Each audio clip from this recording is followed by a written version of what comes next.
Hello everyone and welcome to The Green Man. Hope you're all good and well. So time for another Saturday premiere. For this Saturday I'm ranking the albums of Metallica. And I should have done this video quite a long time ago actually, and I don't know why it's taken me so long to get around to it.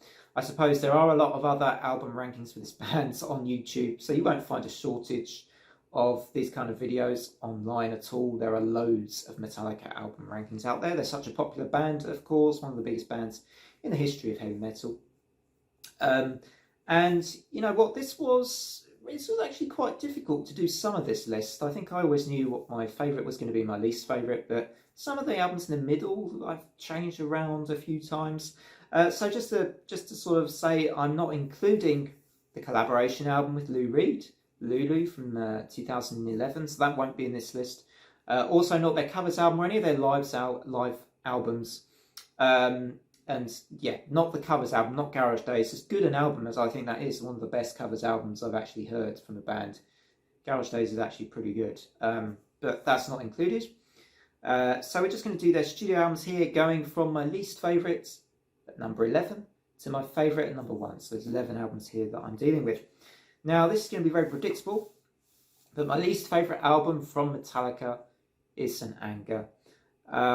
For all the reasons that have been cited so many times since St. Anger was released, really. I think the album just doesn't sound good for starters. The production's bad. I also think the songs just lack much development in their songcraft. You know, you just get very repetitive bars of music without much going on, really, and the sound is just flat. It's kind of, despite being very heavy, there's not a lot of that Metallica groove in the album either, I find, and it's just not an album that I think is very good, and it's easily my least favourite album from this list. So yeah, St. Anger, predictably coming in at number 11. I do have a couple of favourite tracks on here. I like the title track, I think is actually pretty good, and I also like the Unnamed Feeling quite a bit, but the rest of the album, for me, it just kind of doesn't work for me. Number 10, we move on to 1997.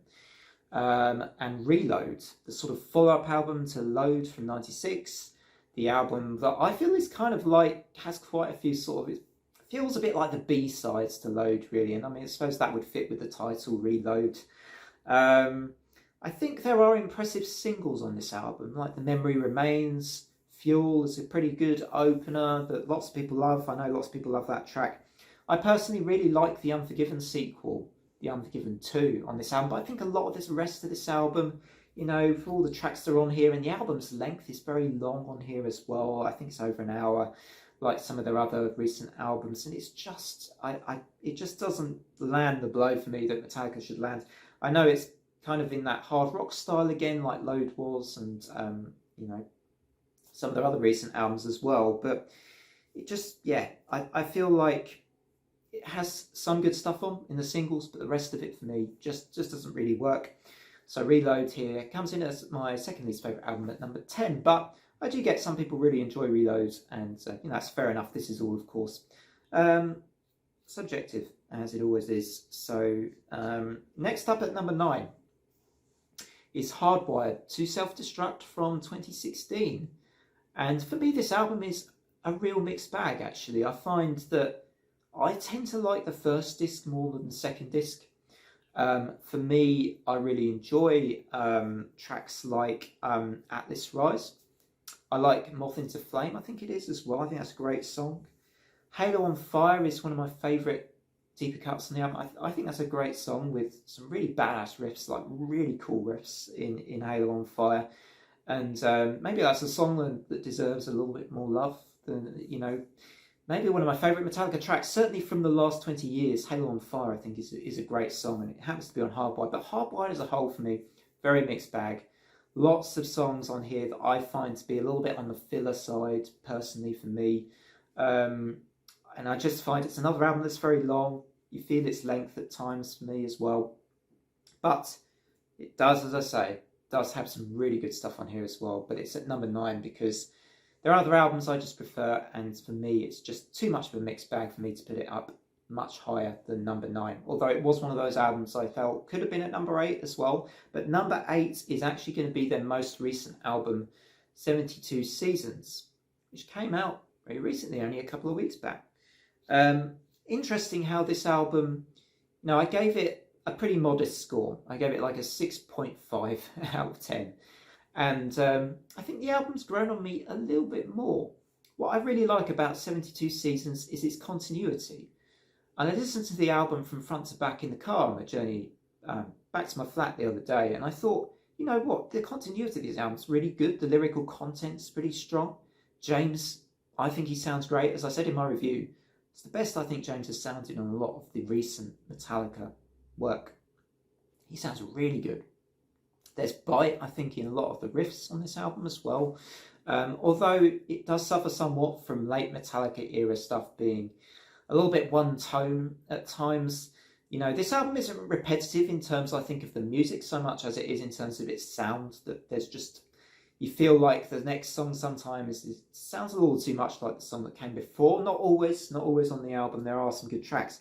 My favourite tracks on 72 Seasons then. Let's get into that a bit more. So I really like Chasing Light. I said that in my review. If Darkness Had a Sun has really grown on me now. I really enjoy that track. Lux Eterna, my favourite single possibly from the album as well. Shadows Follow is also a track I think that just hits me well too. So 72 Seasons comes in at number 8. And it almost got to number 7 because I have enjoyed the album. It's not one of my favourite Metallica albums, but I've enjoyed it enough so it almost to get to the sort of middle tier of my list. But an album just beat it to it, and that's Load from '96, perhaps surprisingly. I do gravitate a bit more to Metallica's thrashier stuff from the past. I am one of those kind of fans a little bit, although I'm not an elitist about it, I wouldn't say necessarily. But I do, and I really like Load, and I remember enjoying this album as a teenager. I got into this album quite a while back and thought there were a lot of good songs. The songwriting's quite good here. Yes, some of the songs are quite long, but for me, what Load does that Reload didn't, and that, say, St. Anger didn't, it has real emotion to it, this album, I think. It's got some real emotion in the album. Until It Sleeps, Bleeding Me, The Outlaw Torn, bring out some of that for me in this album, even though those are slightly longer tracks. Of course, the album's got a bit of a fun side to it, with tracks like Wasting My Hate, Ain't My Bitch, and those tracks are...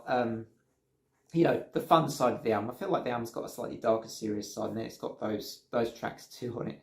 So again, a little bit of a mixed bag is Load, but it's actually, one of my favourite more, I don't want to say recent. This was 1996, this came out. But in the later part of Metallica's era, I think it's a bit underrated, and it gets far too much hate than it really deserves. So Load comes in number 7. Did I say number 6 earlier, or I think I said 1996. But Load is my number 7. Number 6 is, for me, the Dark Horse album in their whole discography, because this came out, it was 15 years ago, quite a long time ago, I suppose it was. But Death Magnetic is my number 6. And I think this album is the Dark Horse, definitely the Dark Horse. We did a whole episode on this in my Dark Horse disc series last year, and talked about this at some length in that. So check out the video, I'll maybe put a link into it in the description box and all that stuff, put it up at the end of the video and everything. Yeah, Death Magnetic, good album, I think. Really solid album, really good album. Again, a bit long. It suffers from Metallica bloating again, but it just has the groove, the heft of the sound that I really like. All Nightmare Long is one of my all-time favourite Metallica tracks. Put that together with The Day It Never Comes. You've also got on here great songs like Judas Kiss. Cyanide is another great track that deserves to be given a bit more appreciation in the Metallica fan base, I think. Cyanide's a great song. Enter the Line is another good one early on in the album. Death Magnetic, it's really quite good, I think it's just a little, again, as with so many Metallica's albums, I think they're a bit longer than they necessarily needed to be. And Death Magnetic, a bit shorter, would have been, I think, a fantastic album. So yeah, Death Magnetic comes in number 6 for me, halfway up the list. So next up is the first, I think, which might be a little bit more controversial to have this album just at number 5, because it's one of their first 4 classics. It's Kill 'Em All, a debut album, classic. The album that got Metallica on the map, the album that had Dave Mustaine very involved in it as well. And you can hear that Megadeth sound a bit in Kill 'Em All, that early thrash sound from the early 1980s. And you get lots of classic riffs on this album. It's great. I mean, why is it in number 5 and not in the top 4? Well, I personally find Kill 'Em All, as good as it is and as fresh as it always sounded back then and as fresh as it still sounds now, I just slightly prefer the other 4 albums on my list that sound bigger. I like the heftier sound of Metallica as well. I don't think it has the hefty sound of Metallica. It's got great groove on the album, mind you. There are some riffs that really have that fantastic early thrash sound and groove to them that I really enjoy. But for me, Kill 'Em All is my number 5, just because I like the next 4 albums just a little bit more. Number 4 is the somewhat derided, somewhat criticised by a lot of fans again, the Black Album, actually. Number 4 is the Black Album for me. But this album, you know, it's got the production, it's got the Metallica heft still there. Yes, it's not quite as thrashy as their early albums, and arguably not really thrash metal, but it's just still heavy, still packs a punch, still has great groove on it, still great songwriting, and add to that, you know, some really good songwriting on this album, I think. And the funny thing is about this album is it's known for those really big singles, Enter Sandman, Nothing Else Matters, Sad But True. But the deeper cuts on this album, for me, what make it that album that's made me put it high up. Because this has other classics on here that don't get so much of the attention. God That Failed, My Friend of Misery. A couple of really strong tracks there. And I also like Wolf and Man a lot too. It has these deeper cuts on this album that I think are great. They're really good. And it's an album that I think, as popular as it is, it's one of those instances where I think it's popular as it is for a reason, because it is just that good. So Black Album comes in at number 4. Controversially or not, it's my list. So it's going in at number 4. Number 3 for me is And Justice for All. And Justice for All is a slightly prog-leaning album. It's got quite long tracks on for a start. I think it's got lots of their, you know, it really shows a lot of good songcraft in this album. I think it has one of their best opening tracks ever, if not my favourite opening track from Metallica, perhaps apart from one other, which I'm going to mention shortly. But that's Blackened. What a way to open an album. Is there a better way to open an album? You know, just that riff. Anyway, what a great way to open the album. You got Harvester of Sorrows, Live Is to Die, 1. So many good songs on this long, you know, pretty long album. But I just think it's, despite the lack of bass and everything, it's just a great album. Okay, number 2. We're moving towards that number 1 spot now. Number 2, is it going to be Ride the Lightning or Master of Puppets? It seems so many Metallica fans struggle to decide on this one. So do I. I cannot easily decide. I'm always like trying to say it's a tie, right? It's got to be a tie. Surely this is a tie. They're both fantastic albums that I rate very similarly, maybe for slightly different reasons. But I just think they both have a lot of Metallica's most authentic and best stuff. But for number 2 for me is Ride the Lightning. It's Ride the Lightning. It's really difficult.